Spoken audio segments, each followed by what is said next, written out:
afraid of anything. Yeah. Ronnie myself, you know. And you. Yeah. Welcome to WatchMojo, and today we're looking at the most infamous criminal schemes orchestrated by identical twins throughout history. Joel Stoval was arrested. His twin brother Michael was also arrested for reportedly threatening an officer. Sabina and Ursula Eriksson. In 2008, a baffling mystery unfolded in Britain involving Swedish twin sisters Sabina and Ursula Eriksson. Looking back on it, things didn't seem completely right.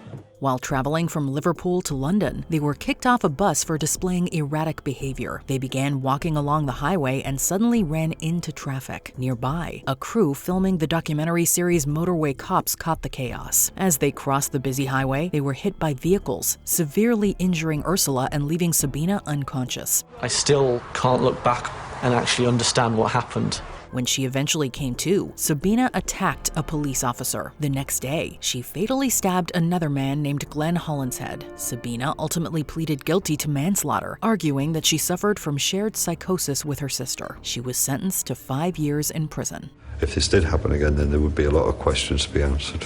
Jeff and Chris George. At their peak, Jeff and Chris George brought in over $40 million in Florida and Georgia. They had so much cash in these clinics, they kept the cash in garbage bags. But of course, it was not from a legal business. Instead, they were massively contributing to the painkiller epidemic in the US. In 2008, the twins kicked off their illegal pill mills business, setting up clinics that dispensed dangerous medications with little regard for their clients' medical histories. When their clients began perishing, the authorities took notice.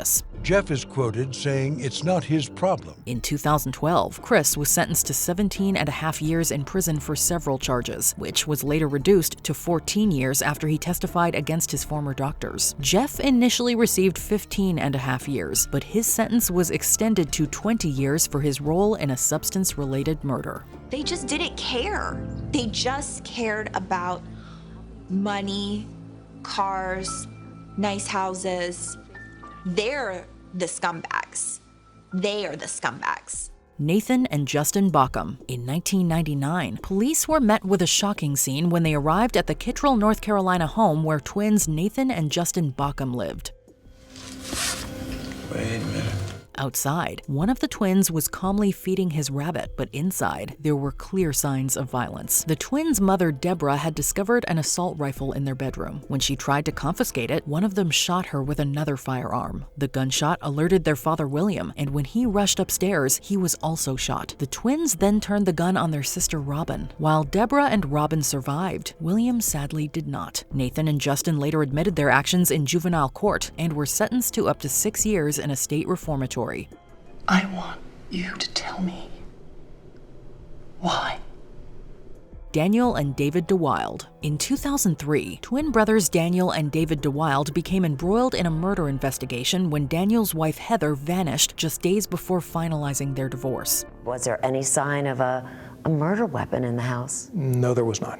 Any blood? No, there was not. Yet police struggled to find evidence against Daniel, even after Heather's body was found. It really does look like they're going to get away with this. Oh, absolutely. During this period, twin brother David moved in to help financially and take care of Daniel and Heather's 2 children. In 2011, authorities charged Daniel with the murder, but the case ended in a mistrial. Then, in a shocking twist, David confessed that Daniel killed Heather due to frustrations over child support and tried covering it up using tips from crime TV shows. They were watching crime shows, the CSI type shows, any crime shows that they could watch and learn. In 2013, Daniel was sentenced to 74 years in prison, while David got 13 years for conspiracy to commit second-degree murder. Pete and Pat Bondurant. After serving 5 years of a 25-year sentence for murder, Pete Bondurant was granted parole and moved in with his twin brother Pat and his wife Denise. The twins immediately began partying regularly and dealing illicit substances. There were just a lot of people who came, and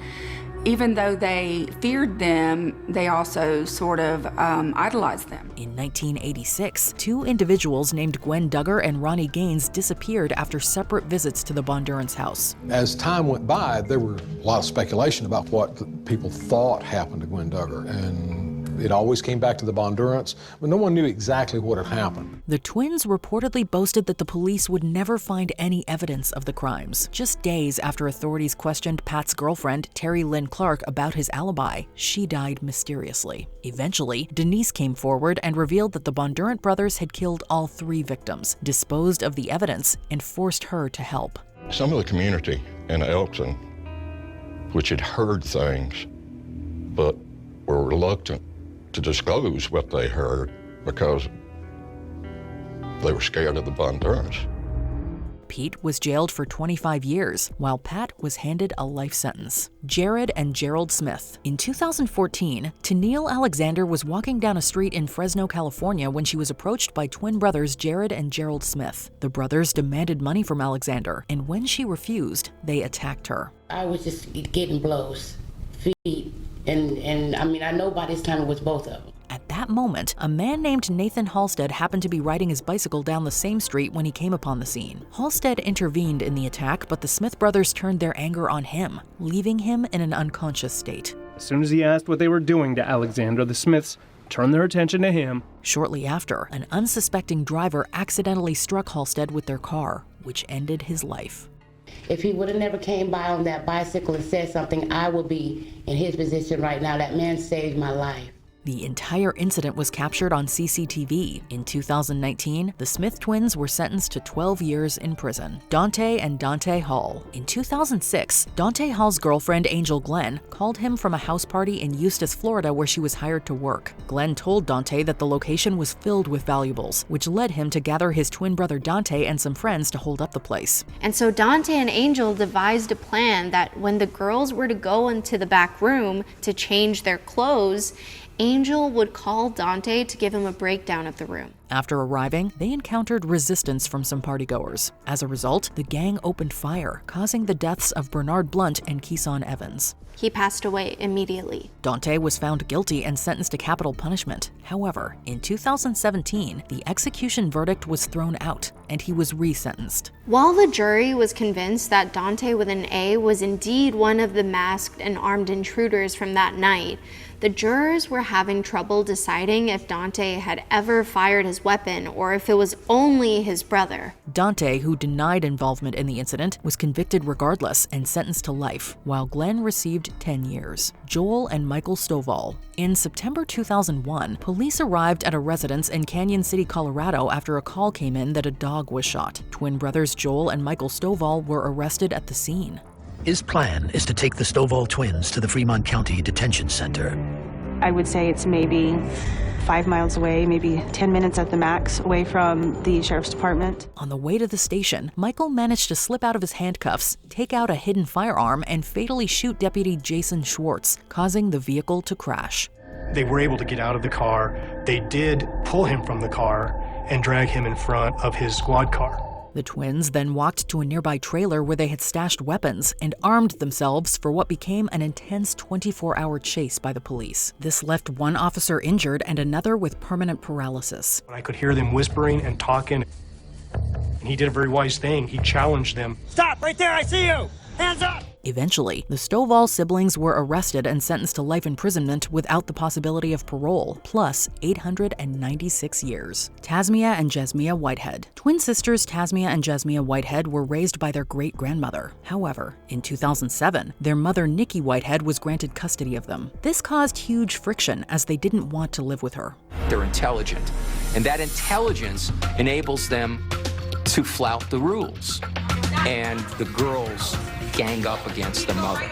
Things occasionally got so bad that police had to intervene and custody was briefly returned to their great-grandmother. In 2010, shortly after Whitehead regained custody, she was found dead in the bathroom of her home in Conyers, Georgia. I just dropped my head and I said, the twins killed Nikki. At first, the twins claimed they discovered her and had no idea what happened, but the ensuing investigation uncovered a bite mark Tasmia had sustained from Whitehead, likely during a struggle. The fact that they were twins really escalated their dysfunction. They're feeding off of one another, and in a sense, they sort of developed their own matrix. The twins initially pleaded not guilty, but later changed their pleas and each received 30-year sentences. Before we continue, be sure to subscribe to our channel and ring the bell to get notified about our latest videos. You have the option to be notified for occasional videos or all of them. If you're on your phone, make sure you go into your settings and switch on notifications. Ronnie and Reggie Kray. On the surface, Ronnie and Reggie Kray were famous London nightclub owners in the 60s who regularly brushed shoulders with celebrities. Remember, we're talking about the early 60s when live music and good entertainment was throughout the East End, throughout every part of London. And protection money was being asked for. But behind the glamour, they were the masterminds behind a gang called The Firm. In 1968, after years of investigation, the Krays, alongside their brother Charlie and other Firm members, were arrested. They were in bed when the squad called at their home in Shoreditch at about 6 o'clock this morning. They were convicted the following year of a host of crimes, including the murders of Jack McVitie and George Cornell. However, it's suspected they committed several more. You see, this was a conspiracy between a number of people. And when you get that situation, unless one or other is prepared to give evidence for the Crown, then it's impossible to break that silence. The twins both received life imprisonment, while Charlie was sentenced to 10 years. Ronnie spent his later years in a mental health hospital where he died in 1995. Reggie, on the other hand, was given compassionate release in 2000 and succumbed to cancer shortly after. What other infamous criminal twins did we miss? Sarah and Samantha Peterson? Allie and Consula Jones? Charles and George Finn? Or a different pairing? Let us know below. Cops say a woman confessed to being behind the wheel, but they say she wasn't the driver. They say she switched places with her identical twin. Did you enjoy this video? Check out these other clips from WatchMojo, and be sure to subscribe and ring the bell to be notified about our latest videos.